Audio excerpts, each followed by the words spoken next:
सही बच्चों को नमस्कार। मेरा नाम जगदीश सोलंकी और आप देख रहे हैं physics bye Jagdish Solanki YouTube channel. इस चैनल में आप सभी का स्वागत है। बच्चा आज हम जो है कोणीय संवेग कक्षा 11वीं का एक चैप्टर है, टॉपिक्स है, और इसके साथ में इसका मात्रक देखेंगे, हम इसकी विमा देखेंगे, इसका फार्मूला देखेंगे और साथ में कोणीय संवेग संरक्षण का नियम भी हम इसी चैप्टर्स में, इसी वीडियो में हम करेंगे। तो सबसे पहले आपको मालूम होना चाहिए कि रैखिक संवेग क्या होता है और कोणीय संवेग क्या होता है। तो रैखिक संवेग का मतलब ये होता है, हमारे पास में कोई यदि मान लो m द्रव्यमान की कोई वस्तु है और वो v वेग से गतिमान है, m द्रव्यमान की कोई वस्तु v वेग से गतिमान है, तो उस कण का या उस पिंड का जो संवेग होता है, मोमेंटम होता है, जिसको हम रैखिक संवेग कहते हैं, p = m × v होता है।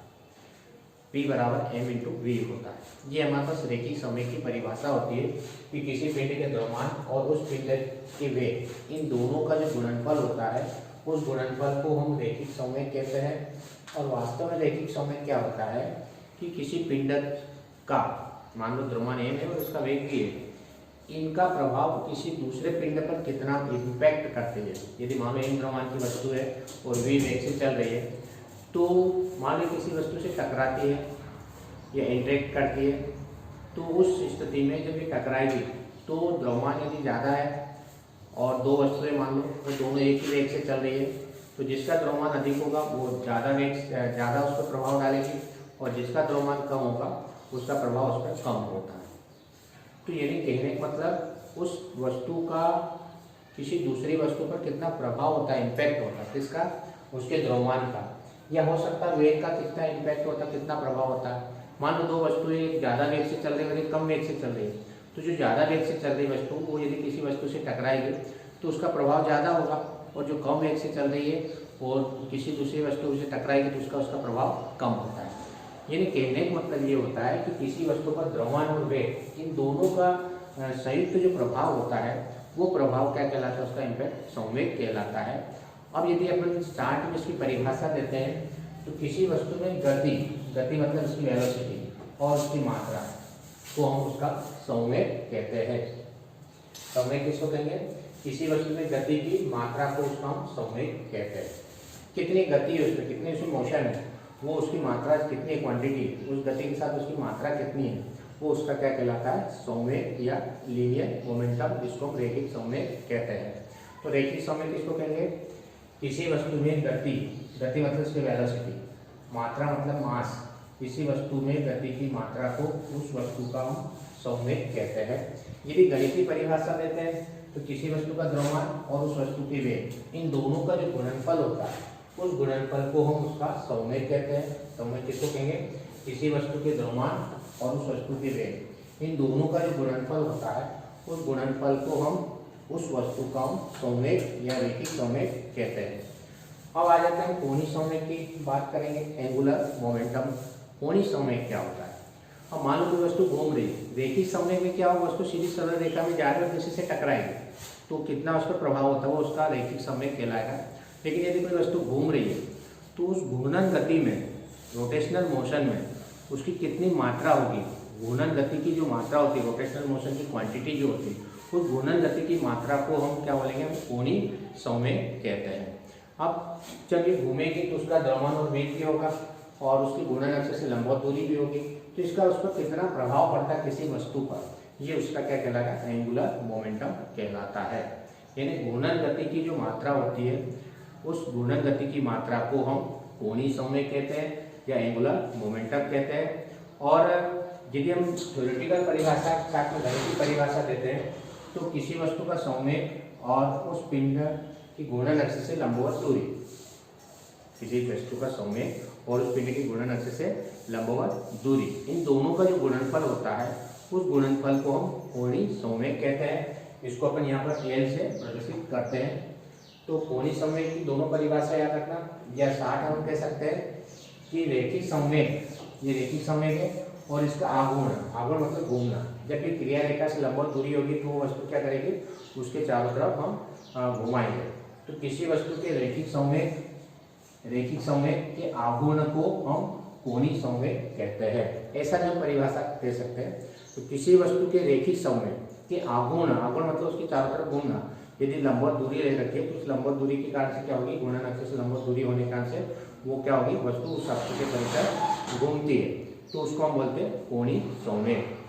तो कोणीय संवेग किसको कहेंगे, किसी वस्तु के रैखिक संवेग और कण की या पिंड की घूर्णन अक्ष से लंबवत दूरी को हम कोणीय संवेग कहते हैं। इसको अपन एल से प्रदर्शित करेंगे, पी कहलाएगा रैखिक संवेग, आर कहलाएगी घूर्णन अक्ष से लंबवत दूरी। तो रैखिक संवेग और घूर्णन अक्ष से लंबवत दूरी का जो गुणनफल होता है उस गुणनफल को हम कोणीय संवेग कहते हैं।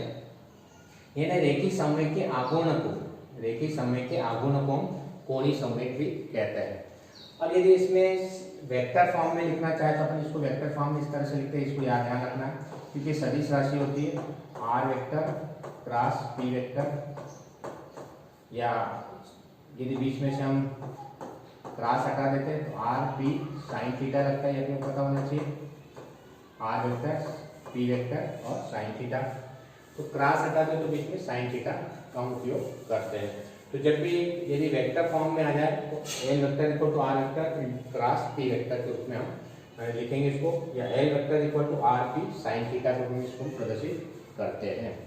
तो कोणीय संवेग का मतलब समझ आ गया होगा। कोणीय संवेग मतलब जो रैखिक संवेग होता है वो और घूर्णन अक्ष से लंबवत दूरी, इन दोनों का जो गुणनफल होता है उस गुणनफल को हम कोणीय संवेग कहते हैं।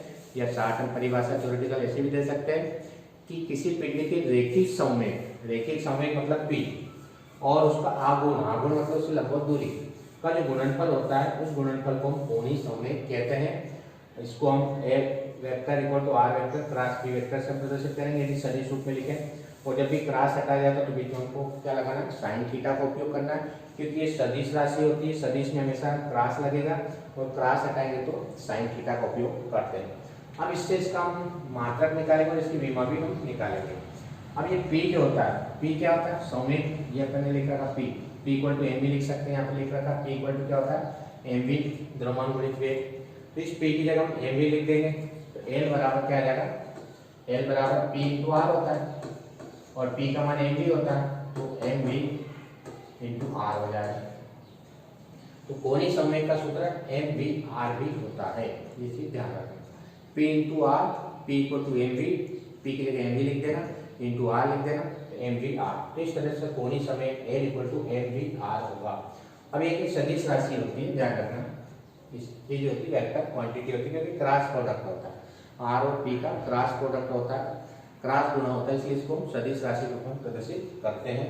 अब इसकी विमा निकालें तो द्रव्यमान की विमा आपको पता है, द्रव्यमान की विमा m होती है, वेग की विमा LT-1 होती है, और ये दूरी की विमा L होती है। तो इस तरह से इसकी विमा क्या रहेगी, m L और L का स्क्वायर T-1। तो इस तरह से इसकी विमा हो जाएगी L स्क्वायर T-1। तो इस तरह से इसकी विमा हम निकाल सकते हैं। और इसका हम क्या निकाल सकते हैं, मात्रक यदि निकालना चाहे तो मात्रक भी यहाँ से निकाल सकते हैं।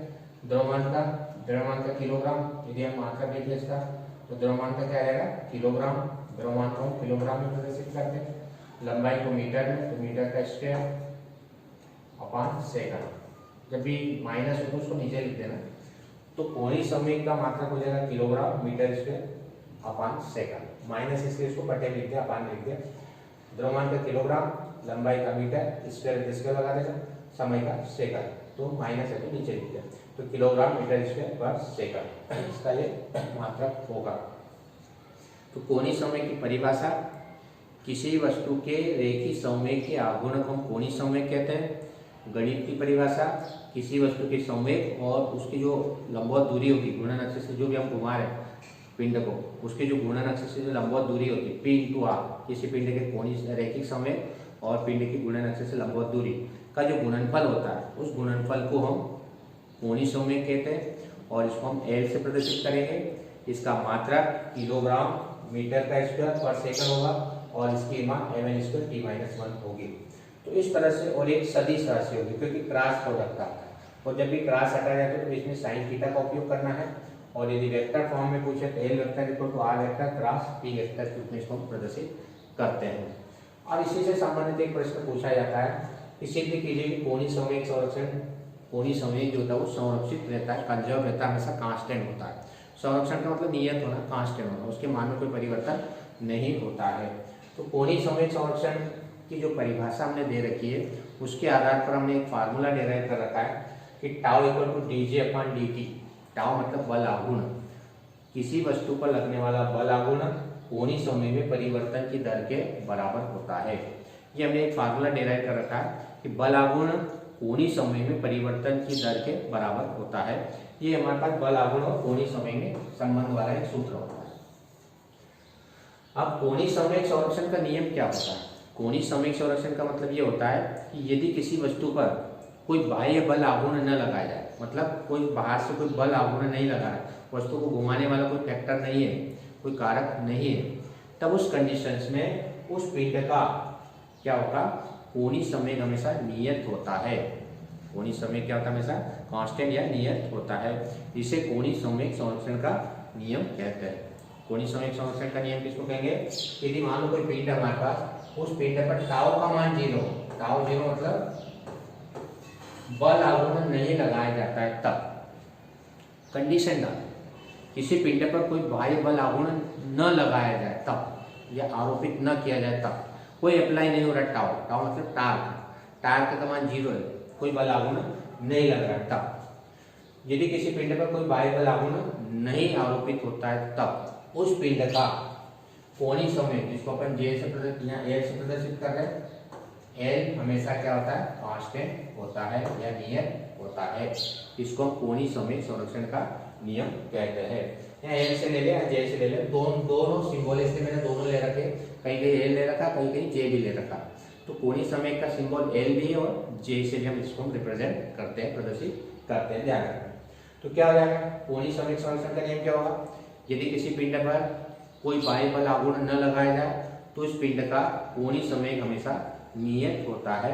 इसे हम कोणीय संवेग संरक्षण का नियम कहते हैं। अब इसको हम प्रूव करेंगे, सिद्ध करेंगे कि कोणीय संवेग संरक्षण का नियम की उत्पत्ति करेंगे, इसको डेराइव करेंगे। तो इसके लिए क्या करेंगे? हमने पढ़ रखा है कि कोणीय संवेग में परिवर्तन की दर बाह्य बल आघूर्ण के बराबर होती है। ये हम फार्मूला डेराइव कर चुके हैं, इसको देख लेना। Tau equal to dj/dt।